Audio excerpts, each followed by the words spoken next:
If you're following international news, you're probably aware of what's happening in the Rio Grande do Sul state in Brazil. This is the last state in the border with Uruguay, near Argentina as well.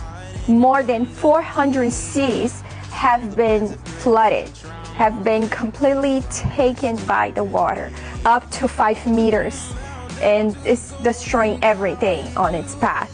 It's taking houses, people's lives, children, entire farms, harvests, cattle, everything, destroying constructions, destroying roads, bridges, everything is falling apart.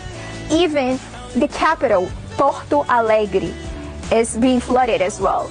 Do you know how the federal government wants to help? Besides not rescuing people fast enough, now they want to centralize all the donations in one same spot under their supervision. Lula now just appointed another minister just to take care of this tragedy, like if his administration didn't have enough ministers already sucking the Brazilian taxpayer money. Man, they are helping and they're saying what's really happening out there through their social media. Everything else is hidden by our media, which is, completely biased, corrupt. And they are already taking advantage of the whole environmental climate excuse to say that Brazil is under global warmth. They're already pulling out all of these environmental reports that justify everything that the 2030 agenda in the UN says. There are a lot of wealthy men sending helicopters, airplanes, and boats.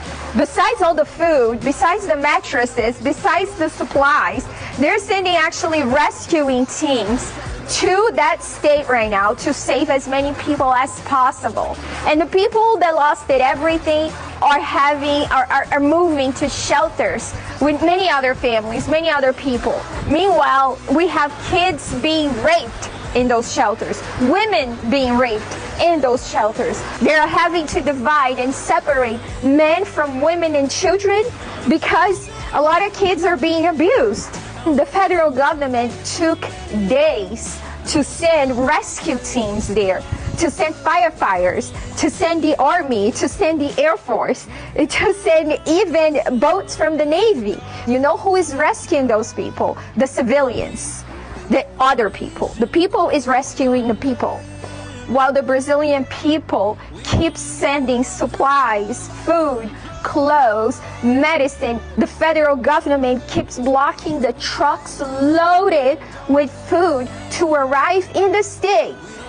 They're fighting the truck drivers, saying that the trucks are too heavy. They're blocking them to pass. They are simply putting bureaucracy. They are making things harder